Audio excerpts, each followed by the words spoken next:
బెండకాయ fry ready చేస్తున్నానండి. వాటికి కావాల్సిన ఉల్లిపాయలు, అల్లం వెల్లుల్లి పేస్టు, కొద్దిగా గరం మసాలా, కరివేపాకు, ఆయిలు, ఉప్పు, కారం, పసుపు, ఆవాలు, జీలకర్ర, మినపప్పునండి. ముందుగా బెండకాయలన్నీ శుభ్రంగా కడిగి ఒక మాదిరి సైజులో కొయ్యాలండి. కొద్దిగా ఆయిల్ అండి,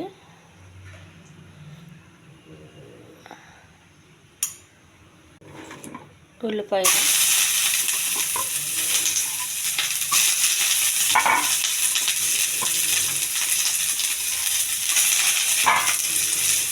కరివేపాకు, కొంచెం జీలకర్ర, కొన్ని ఆవాలు, కొద్దిగా అల్లం వెల్లుల్లి పేస్ట్ అండి. పచ్చివాసన పోయే వరకు ఎగించాలి. బెండకాయలు కొద్దిగా పెద్ద సైజులో కోసుకోవాలండి.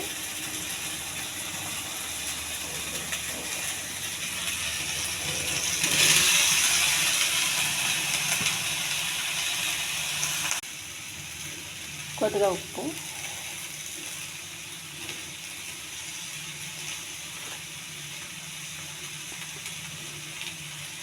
కొంచెం కారం, కొద్దిగా పసుపు, కొద్దిగా గరం మసాలా అండి. ముక్కలు పట్టే వరకు బాగా కలపాలి.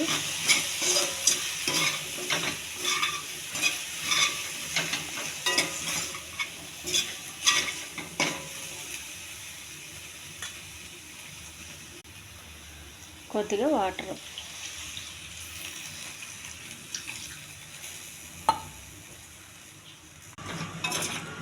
కొద్దిగా కలుపుకోవాలండి. కలుపుకొని మంట మధ్యలోనే ఉంచండి, హైలో పెట్టద్దు, విడిపోతుంది బెండకాయ. కొద్దిగా మూత పెట్టుకోవాలి.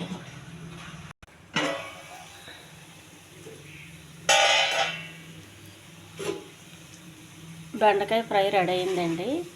చూడండి, మనం ఇలా తిప్పినా కూడా బెండకాయ విడిపోవటం లేదు. ఇది చాలా రుచిగా ఉంటుందండి. ఈ ఛానల్ నచ్చితే సబ్స్క్రైబ్ చేయండి, షేర్ చేయండి, లైక్ చేయండి. ఇది హెల్దీ బెండకాయ తాలింపు అండి. ఎక్కువ ఆయిల్ వేయకుండా తయారు చేసిన బెండకాయ ఫ్రై అండి ఇది అన్నంలోకి బాగుంటుందండి. అన్నం కలుపు తినడానికి బాగుంటుంది, ఇలా పెరుగన్నంలో నంచుకోవడానికి బాగుంటుంది. ఇది చాలా టేస్ట్గా ఉంటుందండి. బెండకాయ పెద్ద సైజు కోసుకోవడం వల్ల తినడానికి ఇబ్బంది లేకుండా బాగుంటుంది, రుచికరంగా.